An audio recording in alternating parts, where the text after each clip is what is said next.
Jay here, and this is Scotty and Motty bringing you another top 10 this time. We've done top 5s, but seeing as we're both doing a top 5, we thought we'd call it a top 10 because 5 and 5 makes 10, obviously. And this time it's gangster films. Right, Jay, I think what we need to do first is set the parameters of what we both think a gangster film is, because when I was discussing this on my social media, everyone was coming back saying, well, that's not a gangster film. I was like, well, it kind of is because it's got gangsters in it. So first and foremost, a gangster film has to have gangsters in. Yeah? Mate, that's an interesting take. It's controversial, but it might just work. Yeah, it's a given. It has to have gangsters in. And when we say, when you say gangster, I don't mean, someone who, doesn't pay his milk money now and again, like a gangster. Yeah, do you know what I mean? Like someone who's carries a gun, maybe done a bit of bird, that sort of thing. A bit of bird. Yeah. Do you want to explain what bird is for our non-UK viewers? Someone who may have been at Her Majesty's pleasure. Someone who's been in a big house. There we go, the big house. A bit of porridge. Okay, so that's a brief description of what gangsters in. And all of these 10 have got gangsters in. But if you disagree that any of these are or aren't gangsters, then please do comment at the bottom. We do read them all. And we also like to pick up on other films as well and interact. So if you've got any that you don't think we'll have seen or deserves to be in his top 10, then please do comment below. Right, okay, first one. It's 1991. Ice Cube makes his acting debut in the John Singleton Boys in the Hood. I'm putting this one as my number 1 film, basically because it's a fantastic film, but more so because of the significance of what it meant for me when I was growing up. Now, I grew up in South Manchester, and at the same time throughout the 90s, there was a gang, I don't know if you call it a gang epidemic or gang problem going on. So a lot of the parallels that Trey was going through in this film, I could see a lot of the similarities, except for people were riding around on a stagecoach bus instead of a lowrider.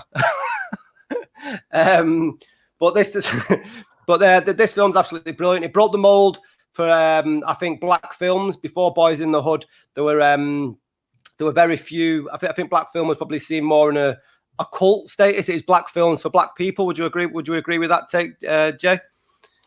Yeah, it was very difficult for him to cross over in the mainstream the way that they did. But I think this sort of came on the back of a lot of things crossing over. Music, for example, gangster rap went from being this sort of niche music that people listen to in the ghetto to in white suburbs, middle classes even, listening to the likes of NWA, Public Enemy, and then, Snoop Dogg and those sorts of artists. It came at that same sort of time, didn't it? Late 80s, early 90s.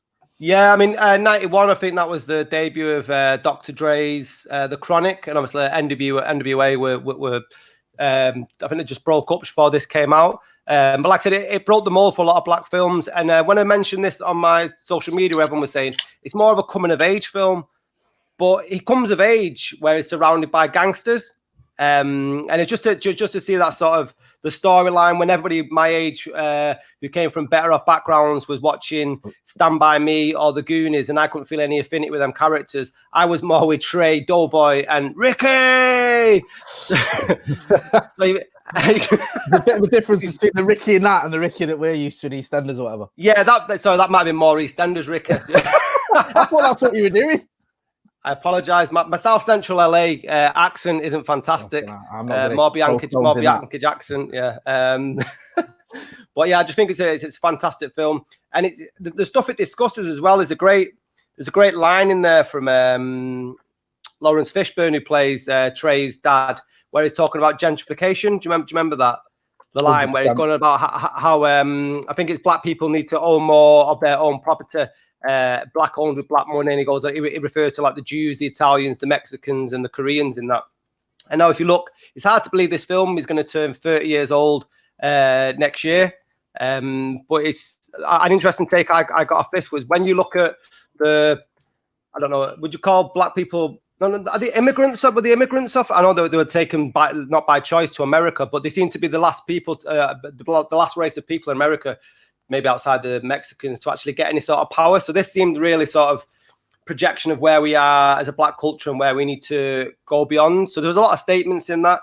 And I also love the relationship between the boys growing up and how friendships change as you do grow older. Because I'll go back to my youth when I grew up in South Manchester. I'd throw up a gang sign, but I'm not that cool. I don't know what the South Manchester Gangster. Well, is the South Manchester like that?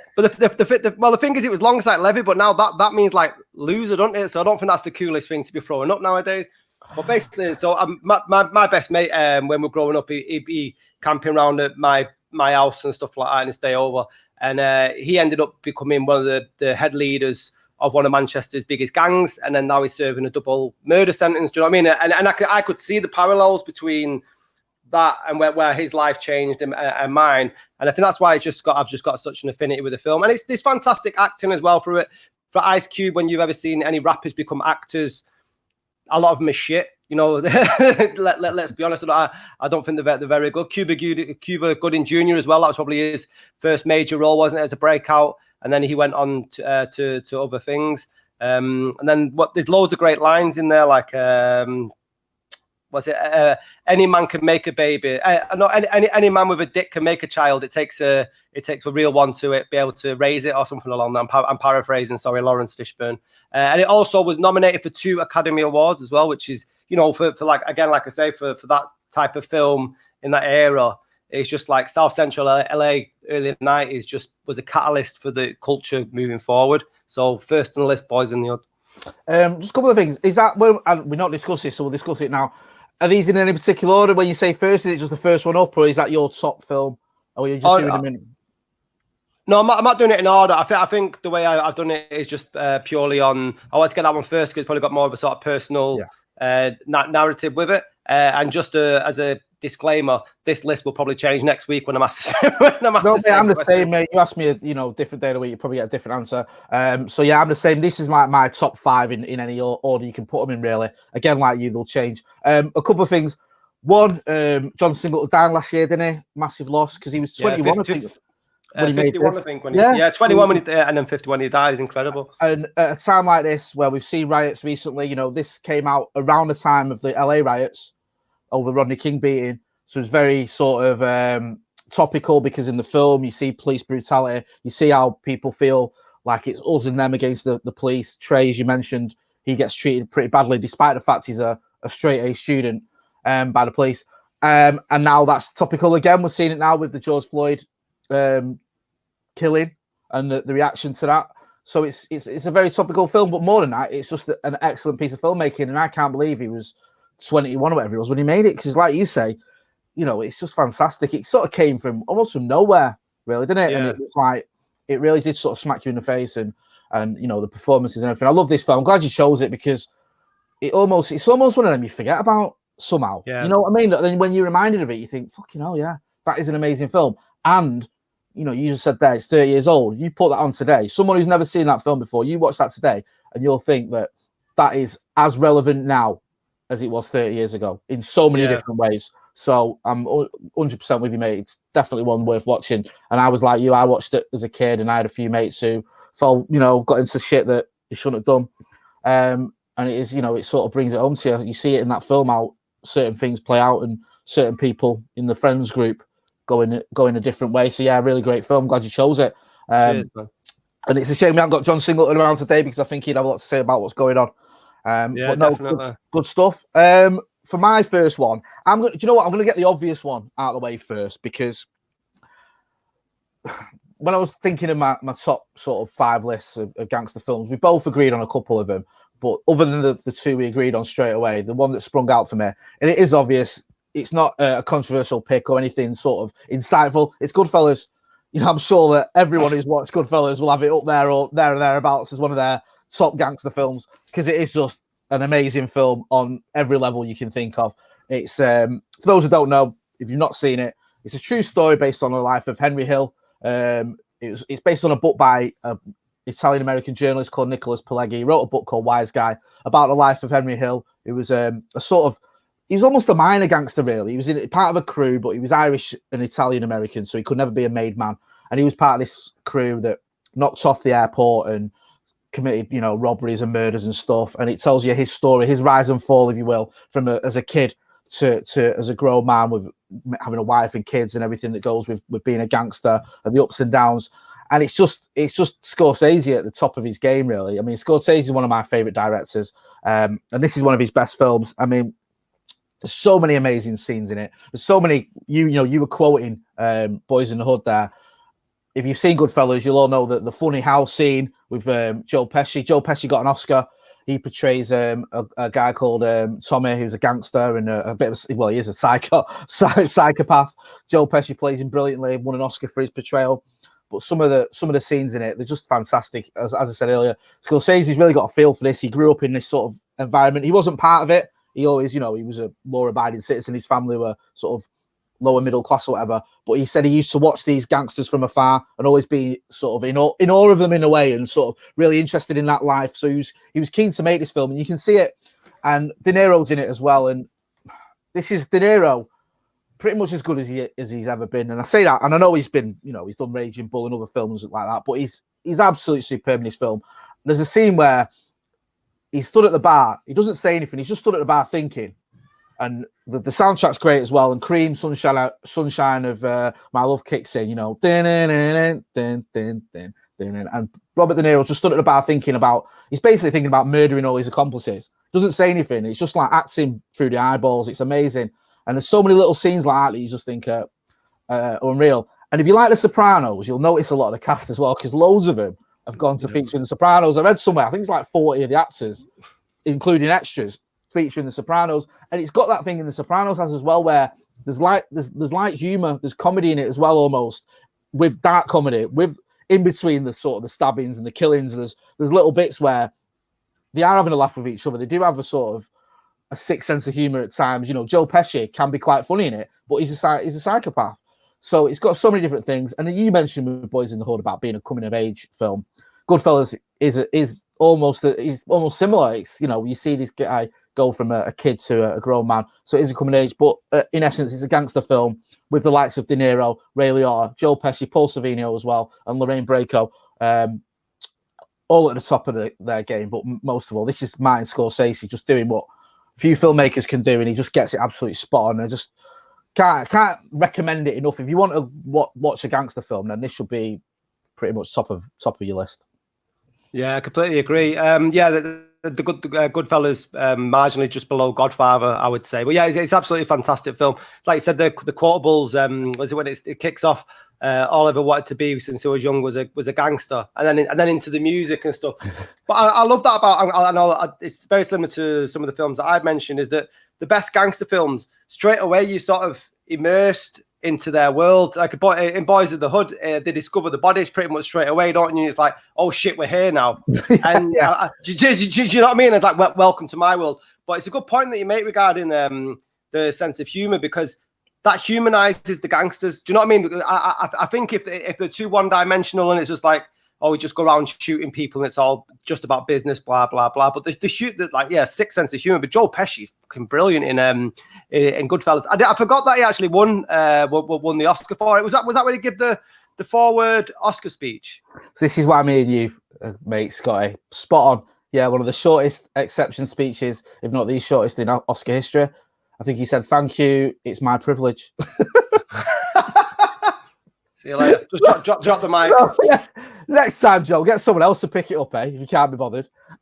Yeah. But no, yeah, you're right. It's there's that dark humor, and you can't play these characters as just psychotic killers with no other side to them, because people, even psychos, do have the life. And it's funny because you see these gangsters as sort of the other side to them. You see Henry Hill, the Ray Liotta character, getting shouted at by his in-laws. You see him arguing with his wife. Oh, the wife, yeah. Yeah, do you know what I mean? And that's true. And again, I don't want to keep bringing it back to Sopranos, but for those who haven't seen Goodfellas, I've seen The Sopranos, you'll see a lot of the similarities there. But yeah, it's it needs that, and the humor is dark, but it's really funny. I love the scene where they're with Joe Pesci's mum having dinner with the guy in the boot. And that's actually Scorsese's mum that plays that part. But she shows him a painting, and De Niro goes, looks like someone we know.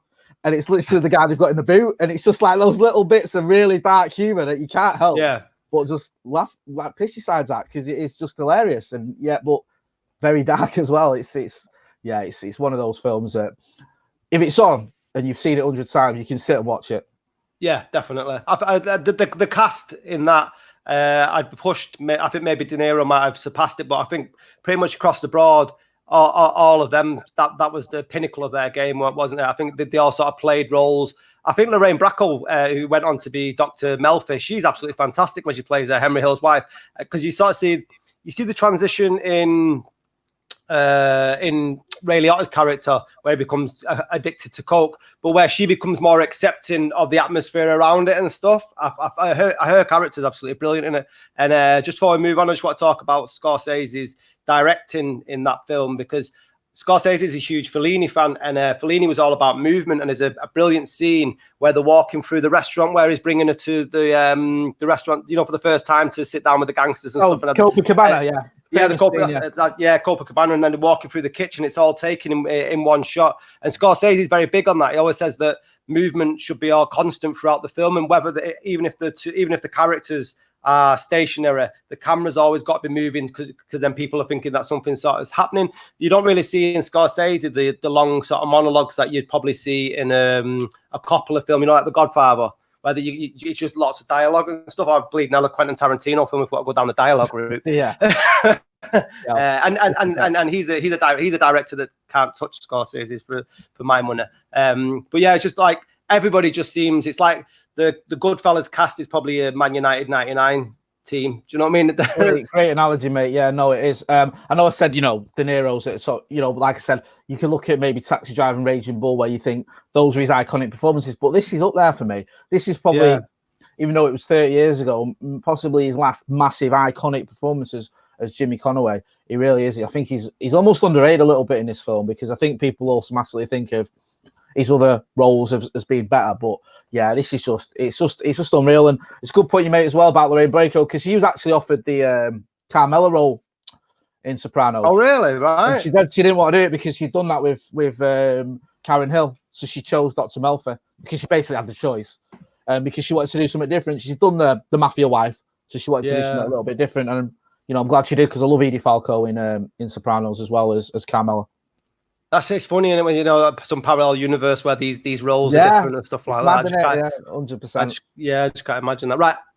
Talking about dialogue, this film is probably my favorite film in terms of gangster film, is the dialogue and how it's been written. Quentin Tarantino can write films about dialogue, but they're never sort of realistic. Now, the pairing of Ray and Ken, the two Irish hitmen who have found themselves in Bruges, and let us know that Bruges is not the place to be. Although it does look beautiful. I'll talk about the city of Bruges afterwards, but they've been told by their gangster boss, Ralph Fiennes, that they have to go to Bruges after a failed attempt on someone's life. And it's about this sort of, I don't know, it's like a buddy movie in some ways, isn't it, between the two of them? And then he's also what's his name? Gleeson. I forgot his first name. Brendan Gleeson. Brendan Gleeson's character is like very protective over Ray, and I just love it. The dialogue, it's just got dialogue for days, and the way they riff off each other. And I really like the way that Ralph Fiennes is sort of played against character. Obviously, you've seen him; he's probably more known for like his either Shakespearean stuff or as Voldemort. But in playing this hard nut Cockney gangster. But he's just absolutely fantastic. The dialogue in between it, like there's some quotes like, "That's for John Lennon, you Yankee cunt." That's one of my favorites.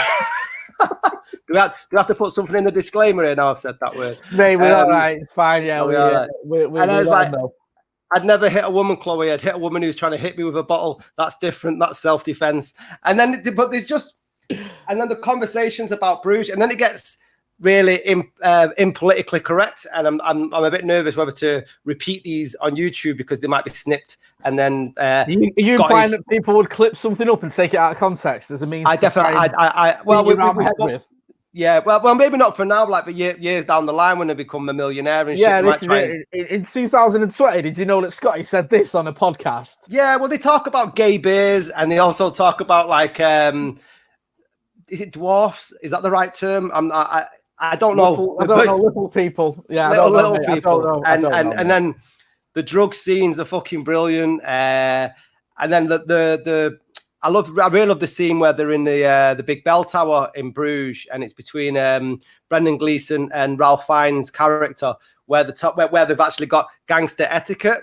and they're shouting about, well, I'll give you 5 seconds head start, and it's just fucking, it's so funny, and it probably shouldn't be, but again, it sort of shows the humor that you sort of need between. I think it might be a bit of a fetch, some of the conversations between them.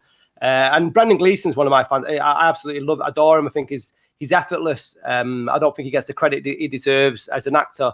But this film is very much Colin Farrell's film. I think up until I think it came out in 2008 in Bruges. And I think prior to that, he'd been dating Britney Spears, and I think Colin Farrell had sort of been known for more of his off-camera action. And I think he'd been in Mission Impossible and The Recruit and stuff like that. And I think he was getting typecast. And he just knocks it out of the park for this in this film for me. See, I just think it's completely incredible. And the screenplay that was written by is it McDonough? I think Is this a Martin McDonough film? Yeah. Yeah, Martin McDonough. Yeah. And then obviously he went on to write is it 5 Billboards? Yeah, I think he wrote and directed that. Is it 3 Billboards in outside Ebbing, Missouri? Yeah, that, and he also did 7 Psychopaths. And again, incredible screenplay and director. But I just love it. Again, if it sits down, it makes me laugh. I don't think it's as dark as the like of Goodfellas, but it has got some dark scenes. And then I just love that Bruges in itself becomes a sort of character. I think out of the 2 films we spoke about before, I don't think the location, maybe South Central LA in a bit, plays as such an obvious part as in Bruges. And it's fucking beautiful. Do you know, do you know what I mean? I don't know any gangster film that's made me want to go to the location where it was shot. Did you not fancy going to Compton after you watched Boys in the Hood? No, because it'd be like a busman's holiday. It's like a sunny long site, isn't it, Compton? Long site was a bit nicer weather. You're there with your camera and your map walking around with the family. Yeah. Come on. Just come on, quick. Get me in front of the sign like this. Excuse me, mate. Come here. You just take a photo of me and the kids and the wife. The guy like that. What the fuck's going on? He's this crazy bastard. Okay. No. Yeah. No, mate. I you know what? I'll be honest with you. In Bruges took me a while to get into. I watched it. First time I watched it, I was a bit like, what is this about? Do you know what I mean? And it was like, I was watching it with mate and we were chatting and we were doing other stuff and I sort of wasn't giving it my full attention. I watched it again a few years later. It was on and I thought, you know what, I'll give this another go because I wasn't sure of it and everyone raves about it. And I was right to because, yeah, it was very funny. I thought it was really funny. As you said, I like some of that stuff, like casting against type that you mentioned there, Ray Fiennes. Thought he worked well in it. And I agree with you with Brendan Gleeson. I think he's just been Mr. Ultra Reliable for many, many years, you know, going back to it's Braveheart, to The General, and some of the films he's been in, he just absolutely always smashes it. So, yeah, definitely, mate. It's one of those where it's, again, like some other films I mentioned, there's a crossover here. It's a comedy, but it's a gangster film. It's a dark comedy, but it's a gangster film. And, yeah, some of the stuff in it is mad. And I like that about Mike McDonough. He pushes it. He does films like, you know, you mentioned 7 Psychopaths, 3 Billboards. No one else is doing those films. You know, they're different. Yeah. There's always a sort of style to them. And you know, and that sort of humor that always is bubbling beneath the surface of some of the violence as well that you don't see in other filmmakers and other films. And, you know, in Bruges is a great example of that. So, yeah, 100%. Yeah, definitely agree with you. It's really subtle, I think, in his writing. And I think people like Tarantino just get massive plaudits because they've been put on a pedestal from early on. And then he's sort of allowed to stay there because he's more like a critic's darling, isn't it? But I just think it's really believable the way they sort of riff off each other. But the relationship between Brendan Gleeson and Colin Farrell's character, Ken and Ray, it's one of my favourite on screen. Go on, what's your next one? My next one, I'm going to go a bit different than Goodfellas. And this is a film that it's almost been overlooked by a lot of people. It's called The Limey, and it's by a filmmaker called Steven Soderbergh. And me and you were talking about him last time we were talking about films. Now, Steven Soderbergh, he's one of those filmmakers that you might think, oh, I've heard of him. I'm not sure what he does, but I'm guarantee you'll see one of his films. He's done so many. He's done films like the Oceans films, Oceans 11, 12, and 13, Traffic, Erin Brockovich, Out of Sight, Sex, Lies, and Videotape. You've got to go a bit further back. But for me, The Limey is just his best film, and it's just fantastic. It's about it's very much like Get Carter almost, but in America, it's this old gangster who's just out of prison, finds out his daughter's died in America, supposedly of crashed the car whilst drunk. He doesn't think it rings true. So he comes over to America to get to the bottom of it. And he finds out she was seeing some record producer who was also involved in the drugs trade. So he goes about sort of unpicking what had happened to her, how it had happened, how she died, who was involved, whether there was more to her death than meets the eye. And at the heart of this film is Terence Stamp, who stars as the main character in the film. And he's in almost every. He's a guy called Wilson. He's in almost every scene, and he's just fantastic. It's such a sort of aggressive, snarling performance. He doesn't say his lines. He sort of spits them out. He's constantly got a bit of a snarl to him, and it works. And it's Soderbergh. What he does in this film, he uses a lot of different sort of visual techniques. That dialogue overlaps different scenes. It cuts back and forth, and he also uses footage from the film. I think it's Poor Cow, which is a 1960s film. Which starred Terence Stamp in the 60s with I think Julie Christie's in it. So he uses some of this footage to sort of paint the picture of Terence Stamp when he was a younger criminal, and it's really clever. It's really well done, really well made, and some of the scenes in it are just sort of the way he's put together. They're fantastic, and I just think that it's almost been forgotten about. People don't sort of tend to talk about it a lot. Not many people, when you mention Steven Soderbergh, people say, "Oh yeah, I've seen the, Ocean's 11 or whatever," but they don't tend to talk about the Limey. And I think it's just an amazing film. And there's a little bit of a twist in it, and it's got for me as well one of my favorite cameos of all time in it. Bill Duke pops up in it as this American, as this sort of, I think he's a DEA agent, and it turns out him and Terence Stamp are both going after the same guy, sort of. And Terence Stamp introduces himself with a load of Cockney rhyming slang. So he says, "Evening, Squire, I can see you're the governor around here. Now listen, whatever it is, I bet it's to do with that slag Valentine." And Bill Duke's like sat there and he says, "There's just one thing I don't understand, and that's every fucking word you've just said." It's fantastic. It's a great scene. Honestly, it's one of my favorite scenes in anything. And it's just a great cameo. But yeah, it's a really, really interesting film. The way it's shot, the way it's edited, and it's just sort of the way it's paced as well. It flies by. I think it's an hour and a half, whatever, or just under 2 hours, and it just goes by dead quick because you just sort of you're going along with his character all the way through it, and it's just a really, really enjoyable film. And Terence Stamp, an actor who was sort of on the rise in the 60s, had a bit of a lull in the 70s, and then came back in the 80s. A lot of people probably know him from Superman 2 as General Zod in the early 80s. He's been in lots of films since. He was in Wall Street, and he's made loads of different films since then. But this is one of the few chances an actor of that age, he's like 60 odd in the film, gets to be the main part, gets to be the protagonist, and he does really well in it. He makes the most of it, and it's just it's fantastic. Great supporting cast as well. I mentioned Bill Duke with cameo, Louise Guzman, who's one of my favorite actors as well. He's in it. Yeah, it's just well worth checking out. If you get the chance to see the Limey, it pops up on Film 4 now and again. So next time it's on, I just give it a go, because it's, as a gangster film and as a Steven Soderbergh film, it's just one of those ones you've probably not heard of or you might have missed, but it's absolutely outstanding. Like I said, if you've seen Get Carter, there's similar themes, sort of in Get Carter, he goes back to Newcastle to find out about his brother's death. I think this is America about his daughter's death. So you'll see the similarities there, but for me, it's even better than that. And Get Carter's a classic, but this is even better. I've not even heard of that film. I can't believe. I feel like I'm well seasoned in film and gangster films in particular. So I do wonder why that's sort of been hidden away. But that's something we're talking about doing later down the line, isn't it? Top 5 unseen classics. I think we were talking about. Yeah, no, this is the thing, because there's so many films out there, and what sometimes happens is a filmmaker will make a film, and I think this happened with Soderbergh. Soderbergh had a lull. He made a Sex, Lies and Videotape, then his next 5 films flopped, and Out of Sight almost redeemed him, and it brought him back into the sort of forefront. And I think he made this just after Out of Sight or around that time, and then he went on to make more successful films.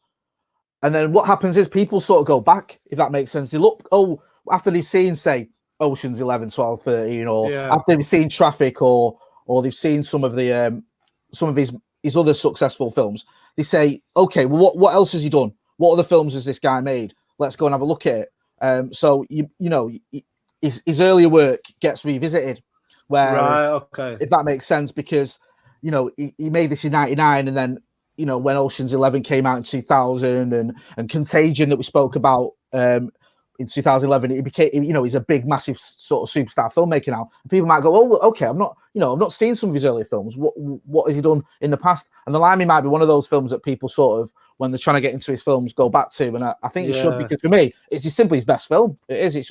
It's far better. Ocean's 11's pretty fluffy, but this is a bit more gritty, and it's just fantastic. And I just love Terence Stamp in this film so much. It's an absolute tour de force performance from an actor who, again, he's a little bit underrated. Perhaps people don't realize how good he is. Yeah, man, I am definitely checking out. I loved your I do a very similar thing. I think everyone does with musicians. Once you've heard their big hit single, you sort of go back and revisit. I mean, like the Smiths with There Is a Light That Never Goes Out, and then you're going back into their back catalogue. But I've never thought about doing that with directors, or not obviously anyway. So I shall definitely be checking that out. The last two maybe had a bit of slight comedy in them for me. The next one I'm going to go for is A Prophet. Have you seen this one, Jay, the French film? Yeah, I'm not going to pretend that I'm some highbrow sort of cinema tea who goes to the cinema to watch foreign films every week, because I don't. But amazingly, I went to the cinema to see this, and I say amazingly because I've probably ever only been to the cinema about 3 times to watch a subtitled film, even though I watch them when they're on Sky or whatever, or Virgin. But I went to the cinema when I was at uni to watch this because it was recommended. I had a French housemate as well, and she went to see it as well. We went and watched it, and it's just a fantastic film. It's, I'll let you talk about it, but yeah, I loved it. Yeah, I mean, the film we were talking earlier on about gangster films where you sort of immerse straight away into their world. This film revolves around a central character called Malik. He's an Arab. He's a Muslim Arab, but he isn't practicing. And the film opens where he's in prison, and he's getting asked about who he is, what is has he got any contacts and stuff, and he just lives this. He seems to come from this very solitary lifestyle. You don't know much about his back catalogue, and then he's thrown into this world of prison where he's trying to survive. And then he sort of gets forcibly taken under the wing of the kingpin of the prison, who's a gangster from Corsica called Cesar. And he says he basically forced him to brutally kill somebody who else is in the prison, and he has to reenact. He has to practice trying to kill this guy, but he has to give the guy a blowjob, and then he has to just like you can see the torture on a straight man trying to give another man a blowjob. Torture is enough, but he's actually having to hide a blade in his mouth, and you see this scene over and over again, and it's just gruesome. And then when that happens, he sort of gets taken under the wing, and then it's about a sort of cat and mouse, because then Malik gets out of prison whilst Caesar's still in there. Then Malik's rising through the ranks, and then it's like coming to head towards the end of the film. I just realized this was probably my first insight into French film. The only other big French film that I'm aware of is La Haine. Have you seen that one? Another sort of, I haven't. That's a brilliant black and white film. But yeah, so I think this is only the second. I think this was the second film that I watched that was in French. But it's just really, really dark. I mean, there are very few comedy moments. I watched it again last night, and I'm struggling trying to think anything I sort of laughed at. It's very dark throughout, but really well shot. Something that I found really interesting was like in France, we only sort of see it from a distance in the press, but the Arab and the immigrant and the Parisian or the French people sort of struggle and fight. There always seems to be a massive divide. I mean, we spoke about this on other shows. The sort of what's happening in our society, and I think in France it's huge between the people who've come from North Africa into France. So this poor bastard Malik, he's not being accepted by his own people in prison, and he's having to side with another, and he's got all like this sort of. There's a scene where he starts seeing visions of somebody that he's killed, and it's like this torment that's going on in his head. It's a fantastic watch. It really, really is. And I've put this in not necessarily because it's my favorite, but I just wanted to try and show different ones that we've been watching. Not because I'm like you and I'm a French art house critic, although I've got a berry behind the camera there. Me and Scotty, we're always zooming over to Paris to ingrain ourselves with a bit of French culture. We're constantly down the Champs-Élysées, Yeah. And I'm not. I'll stop there because I'll say something that's just ridiculously. It's champs. It's champs. Champs Elise. Champs Elise. Champs Elise. Me and Scotty were constantly down there.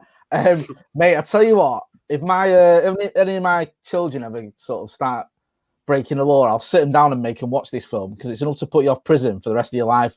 It's fucking absolutely gritty, but engrossing as well. You are like, you're going on this journey with him, and I can't agree with you more. You're just sort of with him all the way, but it doesn't sort of pull any punches. This isn't Prison Cell Block H or, some sort of fluffy version of what prison life is like. This is proper hard hitting. And as you mentioned there, the scene where he's sent to do the hit is one of the sort of most realistic and terrifying scenes I've ever, because you know what he's got to do, you know what's coming, and you sort of, there was a real knot in my stomach as this was sort of unfolding. And it's a great film. I'm so glad you picked it, mate, because it's one of those films, like, you talk about the Limey, and some people may not have heard of it. Your films, you've not heard of it, and I think a lot of people, this may have slipped under the radar. Profit. I think it missed out on Academy Award nominations for Best Foreign Film, or it missed out on the picture, but it was people were talking about how it could have won. But yeah, it's just a fantastic film, and like you say, there's themes that are relevant now. You talk about what's going on in France and Le Pen and the rise of his daughter's party as well, on the far right there, and sort of them trying to tap into some of the anti-Arab sentiment or whatever. And yeah, it is. It's just a fantastic film, this, and it's one of those that's, people might say here thinking, oh, it sounds a bit grim, but trust me, if you watch it, you'll enjoy it because it's fantastic. Yeah, it really is. No, I'm glad you chose that, mate. I don't know anyone that's seen it and turned around when we discussed it and said they didn't enjoy it. I mean, you probably shouldn't do. It's not something you'd watch if you want a romantic night with your partner. It's not a rom-com, is it? It's despite the sexual scenes. Not one for Valentine's Day. Moving on. Yeah, let's move on swiftly. Staying on the British theme, well, because the last film was called The Limey. I'm going to go with, again, I'm not being very original here, and if you've seen this, you'll probably go, yeah, it's a bit expected, but it is one of the all-time, for me, great gangster films, and it's The Long Good Friday. Bob Hoskins is the London gangster. If you don't know the film, he's a gangster. He's just been away. I think he's been away to America, setting up this deal, comes back to London, and the Americans are coming to visit. He's going into partnership with him, with the mafia, basically. On London's Dockland. It's like the early 80s. I think it's 1980 the film was released, and it's sort of set at that time as well. So he's going into partnership with the Americans, and they're going to build all these new buildings and have this expansion of London, and he's their sort of connection there. And all of a sudden things start happening. His right hand men start getting assassinated, bombs start going off in his properties and his casinos and his buildings, and he doesn't know why it's happening. It's like someone's out to get him, and he can't work out why. And it's like these unseen forces are somehow wrecking this deal and sort of throwing a right spanner in the works. And he's trying to work out who's doing what and who's behind it. And he's blaming all the gangsters, and he's trying to work out who he can trust and all this sort of stuff. But it's just fantastic. And at the heart of it is Bob Hoskins, he's amazing in this film. And it's mad because when you watch some of these gangster films, you sort of, you almost become on the gangster side because you see it from their point of view, that even though some of the things they're doing are pretty deplorable, you can almost sympathize with him. And with Bob Hoskins, you sort of with him all the way almost, because he is quite likable in it in a way.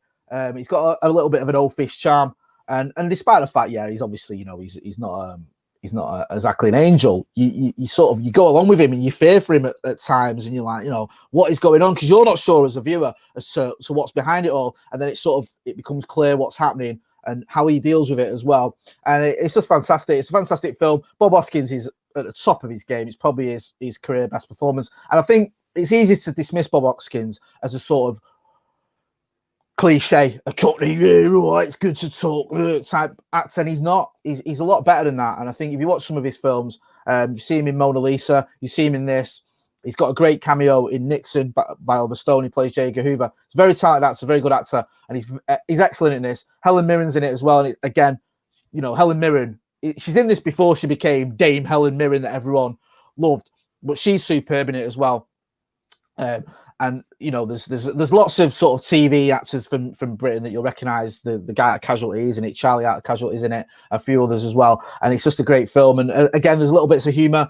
Bob Hoskins cracks me up sometimes when he's, especially when he's losing it, when he's losing the plot, and he's like, "What is going on?" But it's fantastic. It's quite violent, but there's a lot of suspense in it because you're seeing everything sort of falling apart around this guy's world, around his eyes, and you don't know why, and he don't know why, and he's trying to work it out, and it just takes you on that journey with him. And it's a fantastic film, fantastic gangster film, and one that, again, it's what, 40 years old now. It's the same age as me, 1980. But if you watched it, it stands the test of time because good films do, and this is one of them. Sorry, I'm just having a coughing fit there. No Rona.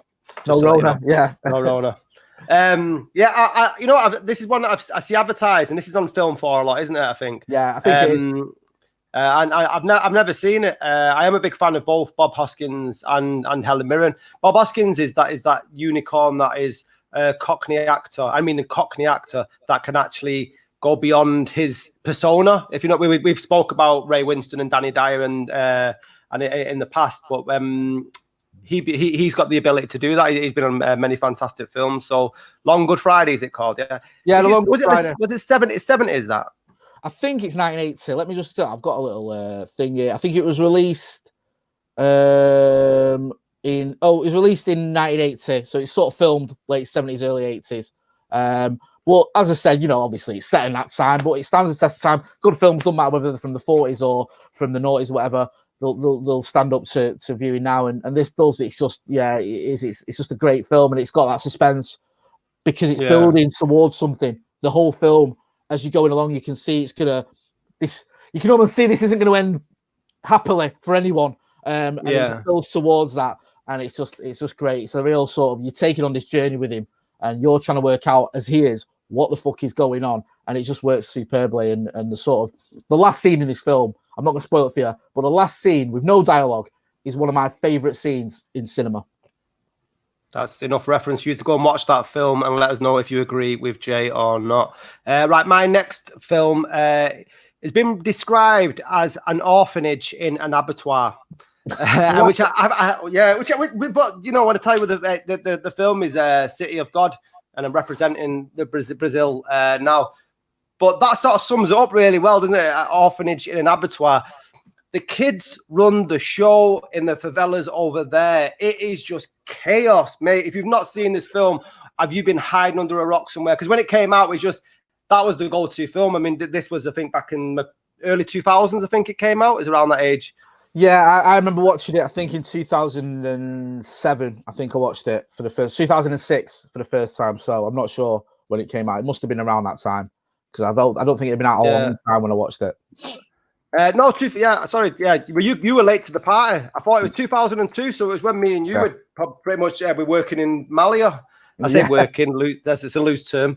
Back to Brazil.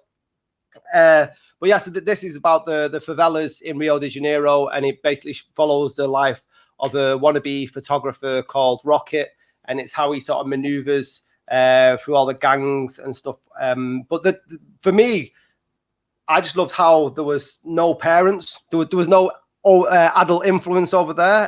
And it was just how these kids are sort of left to their own devices. And there's a gang of kids that must be under the age of 10 that are in it called the Runts.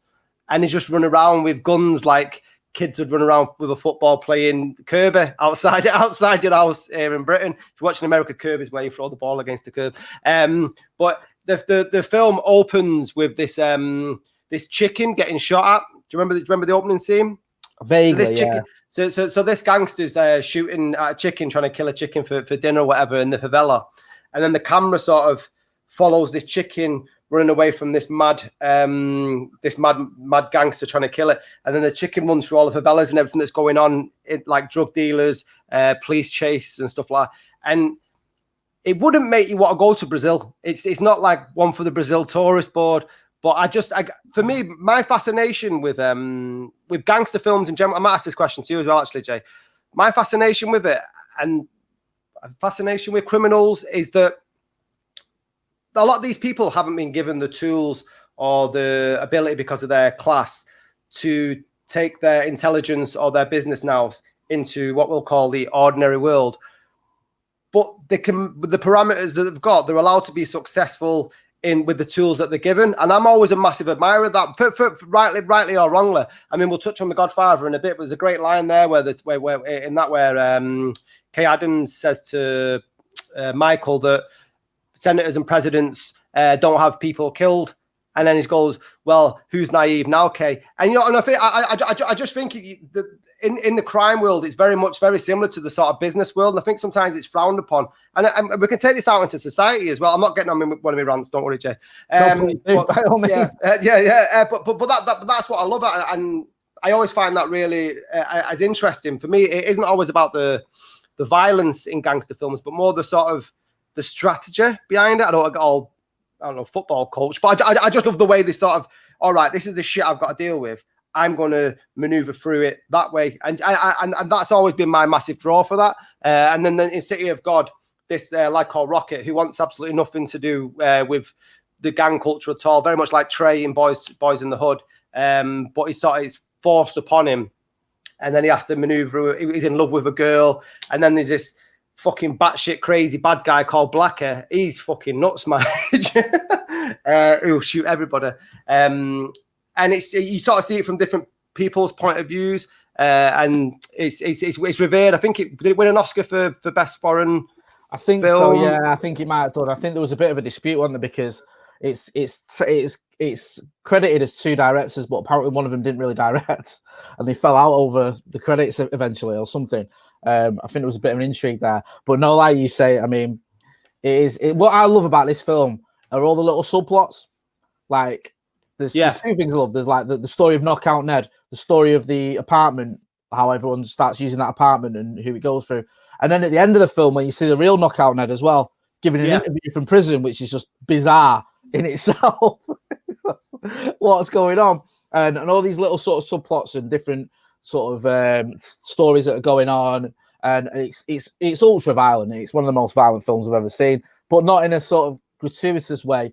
And this reality in it, this is what, you know, this is, again, it's sort of based on real stories of what was going down in those favelas, and you can see it, and you can see how a lot of these people, you know, Rocket does well because he's going through, he sort of sticks, doesn't he, sort of straight and narrow through the film, despite being sort of pulled slightly into this gangster world. But he wants to be a photographer and he sticks with that.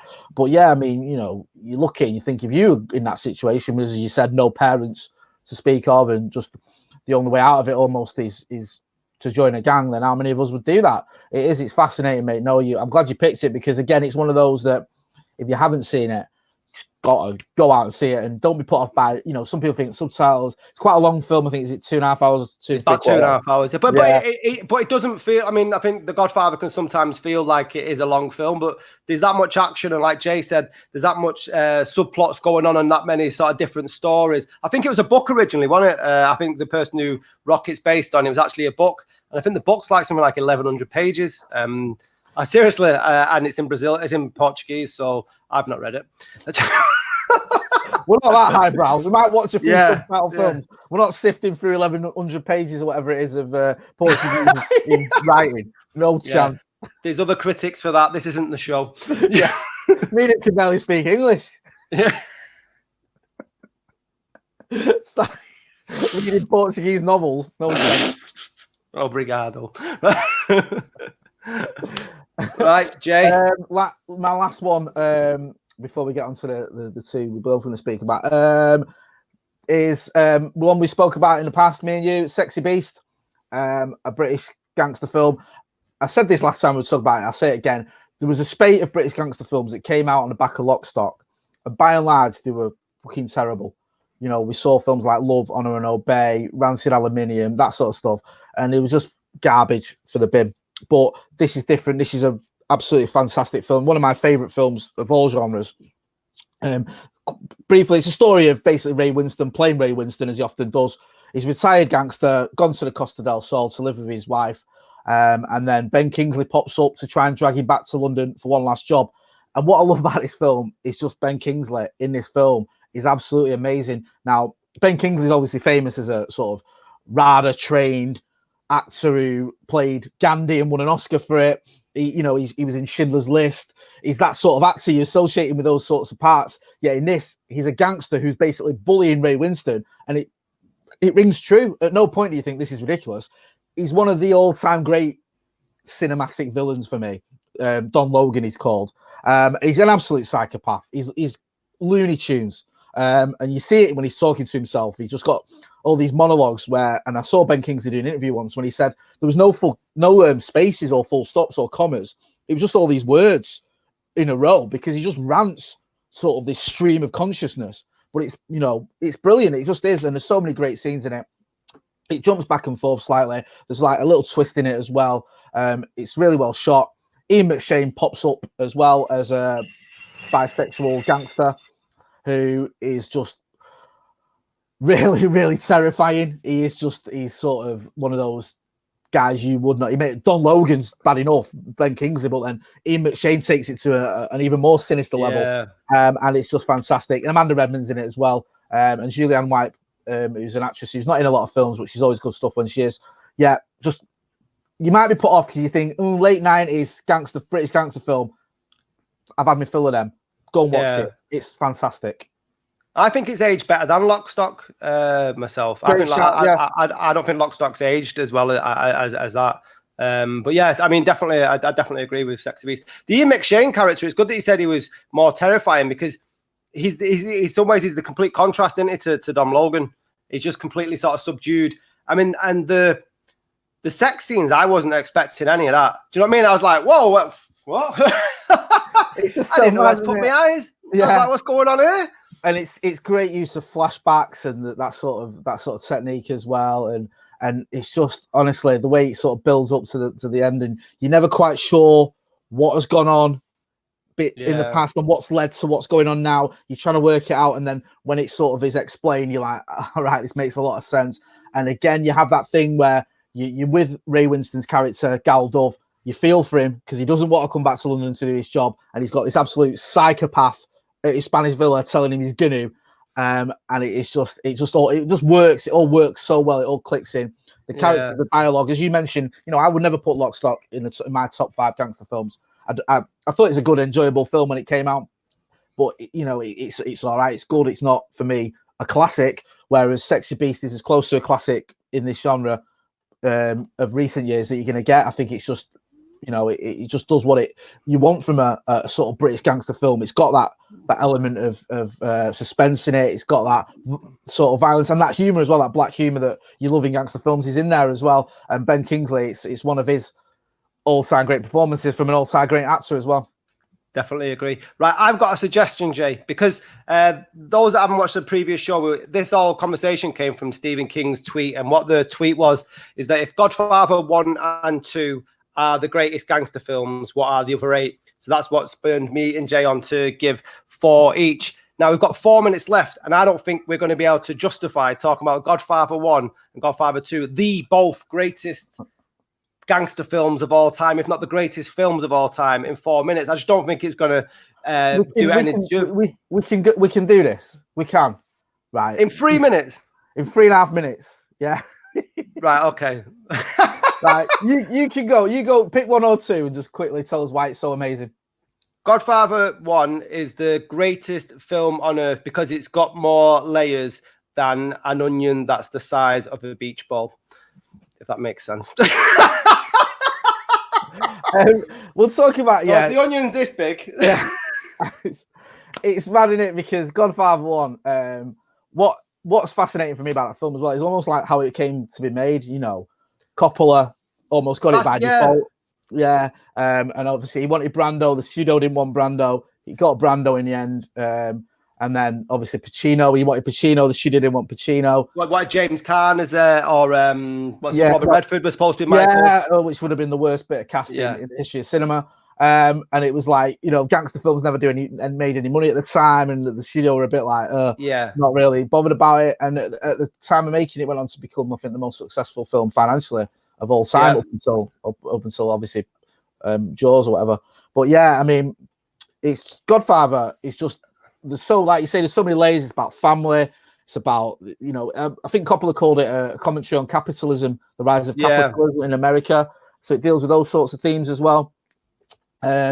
And it does it in a way that it juxtaposes this sort of life of the gangster, of killing people, of ordering these murders, of having this business that is built on blood, and then being lovely family guys and loving family guys who are you know, religious, the Catholic, they care deeply about the kids and the mothers and the wives. Do you know what I mean? It just, but it works. It just works so well, and the way it's shot and filmed by Coppola, it's just amazing. It draws you in a way. You know, I mean, it's right from the opening scene. You know, when he's talking to Bonacera. From the way it's shot, though, if anyone's into the art, if you look at Google any Caravaggio's paintings, and then you can see straight away where Coppola got his influence for all the shadows and stuff. It's pretty much like a Caravaggio painting in 3 hours. But you're right, the backstory of how The Godfather got made is probably a better story than 80% of the films that you could actually see. It really is. The budgets, like I said, the casting and stuff like that. But for me, it's just a complete film. It's got everything in there in terms of like the capitalism angle, the business. If you're into a bit of violence, you've got the severed horse's head. You got Jimmy Cahn's. You got the Sonny character. For me, there were so many coming of ages. You've got Al Pacino, who came of age as a character, as an actor. Francis Ford Coppola was doing a lot of budget films up until that point. He went on, you know what I mean? There were so many catalysts. And again, a big shout out to the Kay Adams character in that, Diane Keaton. Love Diane Keaton. She's absolutely... I hate her in that film, but you know, that's testament to how good she is at an actor. When you see where she goes from in Godfather 1 to Godfather 2, where she there's no spoilers here, we've all seen it, where she aborts his baby, and that where she tells him is very much similar to that moment where Michael is in the restaurant about to kill Sollozzo, you know, where you can see it in his face. And I think Diane Keaton's got that thing. And I was just, first time I see it, I get goosebumps now. I was like, you bitch, how the fuck dare you? That's fucking Michael Corleone, do you know what I mean? And then it's just incredible. And like I said, we haven't got enough time to justify that, to justify how good it is. But a lot of people will pan number 3, but I think number 3 had to get made for the film to come full circle. Yeah, 3 gets a lot of stick. In terms of number 2, again, it's a great film, but the flashbacks make it for me, because you see the rise of Vito Corleone, played by Robert De Niro, who won an Oscar. I think the only time 2 actors have won an Oscar for playing the same character, because Brando picks up one, didn't he, for playing him as an old man. Yeah. And you see De Niro, and then you also see Michael's sort of trials and tribulations at the head of the family. But no, Godfather 1 and 2 are the pinnacle of gangster films, and rightly so. We are out of time. I think we're just about wrapped it up. Listen, if you want to know more about Godfather 1 and 2, you don't think we've done enough, go and fucking watch them. They're just amazing. And like Scotty said, go and watch number 3 as well, because it gets a lot of stick, but you know, it's like United's 2009 season. Yeah, still got to the Champions League final, still won the league. It's not a shit season. It's not a bad film. It's just not as good as 2008 or 1999. You know what I mean? I love it. Always bringing it back to football. We've been Scotty and Motty. Please, will you subscribe and like and tell your friends, but also tell us what your top 10 gangster films are and whether you agree with us. We've been really enjoying, we love the feedback we've been getting so far and the number of subscribers. And we shall see you very soon for another episode of this.